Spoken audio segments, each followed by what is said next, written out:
derived from the local term sadsad, which means to dance, a cultural and historical celebration that expresses gratitude for the community's bountiful harvest from fishing and agriculture. Highlights of the festival are the mangoes, where the province of Guimaras is known for, and the municipality of Nueva Valencia is known as the source of the well-known sweetest mango variety in the country, the Guimaras Super Galila. But behind every sweet mango distributed in the market is a long and meticulous process that involves dedication and hard work. Beyond mangoes, the land is rich in agricultural produce, marine resources, and scenic landscapes. Through traditional dances and community participation, the Sadsaran Festival celebrates not only local produce, but also the unity and community resilience.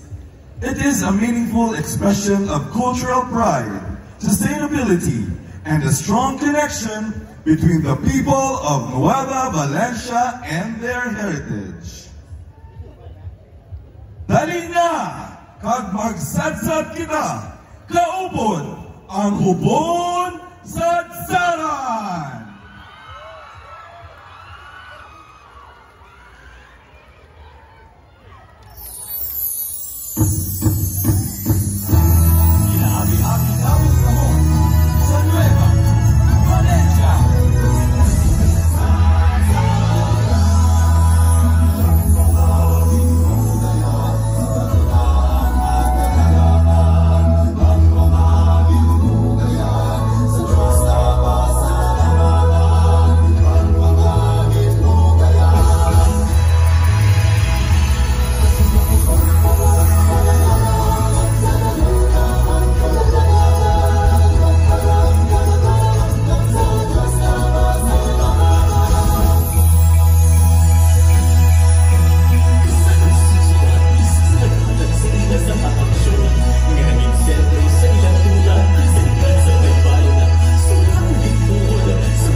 bago kita makalipay, nang hindi manami ang panahon, kag ang langit nagagalong.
Madalas nga kung sabihin sila inutukan sa mga katauhan sa kinapaabot kanila sinubrar ang ilang Amanggahan Festival. Bukas sa ilang Amanggahan hindi kilala sa isa ka probinsya, may masigil ka paano ang ngay tag sa nga bulan nga dala. Hindi lang ang mangga, kundi madamo pa kanila ini ginatawag nga Mango Semon.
Waay kami na tinanakon nga natulang sa Kapitol. Kaya sila ganit ang mayong data sa